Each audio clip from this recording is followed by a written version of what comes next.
As diversas graduações da visão clara, por Ajahn Brahmavamso.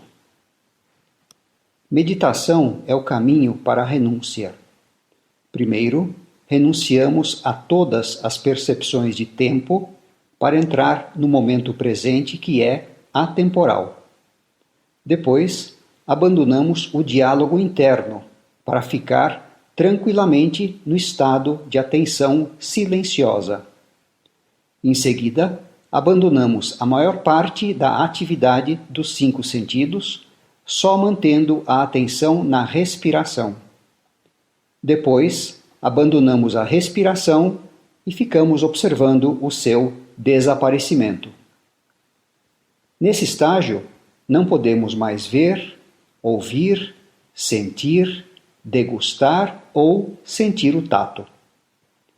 Parece que o corpo desapareceu e no seu lugar estamos cientes de uma linda luz, o nímita.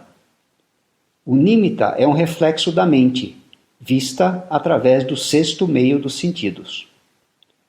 Daí, todo o controle é abandonado para ser absorvido pela luz e entrar no êxtase do mundo dos jhanas. Assim, os jhanas acontecem automaticamente, quando realmente renunciamos. Os jhanas são descritos como estados profundos de renúncia, abandono. O Buda, repetidas vezes e de modo muito claro, afirmou que a plena iluminação não pode ser alcançada sem a experiência dos jhanas. No entanto, na atualidade, alguns mestres afirmam que o grau de desapego proporcionado pelos jhanas é desnecessário. Com frequência, o Bahia Sutta é mencionado como evidência disso. Bahia não era um bhikkhu. O Sutta não registra que ele praticasse a generosidade ou que tivesse tomado refúgio na joia tríplice, ou que observasse os preceitos de virtude.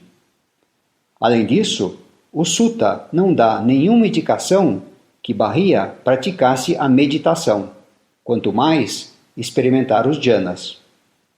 No entanto, depois de receber um breve ensinamento do Buda, Bahia se iluminou, tornando-se um iluminado numa questão de segundos. Este episódio é bem conhecido nos círculos budistas, porque dá a impressão que a iluminação é tão fácil. Parece que não é necessário ordenar-se como bhikkhu, que a pessoa pode ser egoísta e não praticar a generosidade, que não é necessário tomar refúgio ou observar os preceitos, e que até mesmo a meditação pode ser evitada. Que alívio! Só a inteligência é necessária.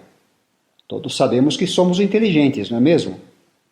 Isso torna a realização de Bahia atraente e notória. Então, qual foi o contexto desse ensinamento?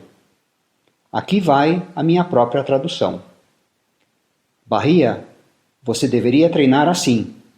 No visto haverá somente o visto. No ouvido haverá somente o ouvido. No sentido haverá somente o sentido. No conscientizado haverá somente o conscientizado. Praticando desta maneira, Bahia, você não será por causa disso. Quando você não é por causa disso, você não está nisso. E quando você não está nisso, então você não estará nem aqui, nem além, nem entre os dois. Exatamente isso é o fim do sofrimento. Então, Bahia se tornou iluminado. Parece fácil, não é? Você acabou de ouvir o mesmo ensinamento. Você conseguiu se iluminar? Não?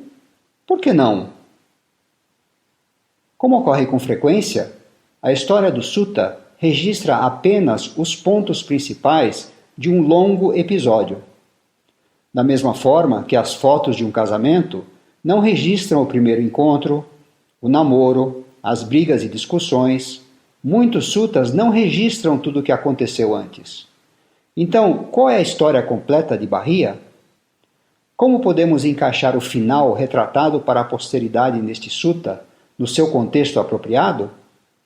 Felizmente, toda a história está registrada no Apadana, que são as histórias dos Budas e dos seus principais discípulos, e também nos comentários. Numa de suas vidas passadas, Barria havia sido um bico sob o Buda Kassapa. Ele e mais 6 outros bicos escalaram uma montanha íngreme e jogaram fora a escada, determinados a permanecer no topo da montanha até que alcançassem a iluminação ou morressem.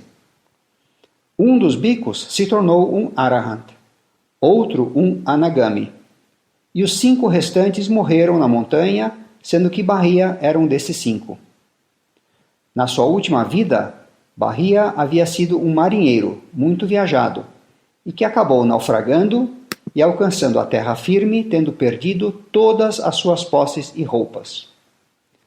Ele se vestia com cascas de árvores e passou a esmolar alimentos numa cidade chamada Suparaka. As pessoas da cidade ficaram impressionadas com a aparência e modos de Barria, oferecendo-lhe um modo de vida confortável, e assim ele não regressou ao seu ofício de marinheiro. As pessoas consideravam Barria um Arahant, e Barria pensava da mesma forma. Nesse ponto, um Deva se deu conta do que Barria pensava, e por compaixão o repreendeu. Esse Deva era o seu amigo companheiro na montanha, que havia falecido como um Anagami. Ele relatou a Barria que havia um verdadeiro Arahant, o Buda, que se encontrava no outro lado da Índia, em Savatthi. De imediato, Barria saiu de Suparaka, Sopara na atualidade, situada ao norte de Mumbai, levando uma noite para chegar em Savatthi. Barria encontrou o Buda, que estava esmolando alimentos, e pediu que lhe desse um ensinamento. O Buda primeiramente se recusou, pois ele vinha numa hora não apropriada. Mas, ao ouvir o pedido pela terceira vez, o Buda interrompeu a esmola de alimentos e deu o famoso ensinamento que foi apresentado acima.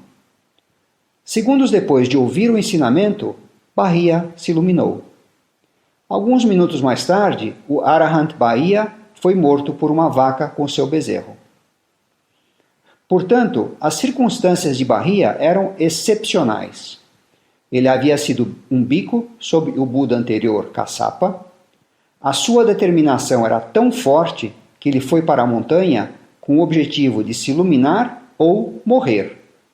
Na sua última vida, ele podia ouvir os Devas e foi capaz de percorrer cerca de 1.300 quilômetros numa noite. Se tivéssemos uma história como esta e os mesmos poderes supra-humanos de Barria, então talvez só ler o discurso estaríamos iluminados também.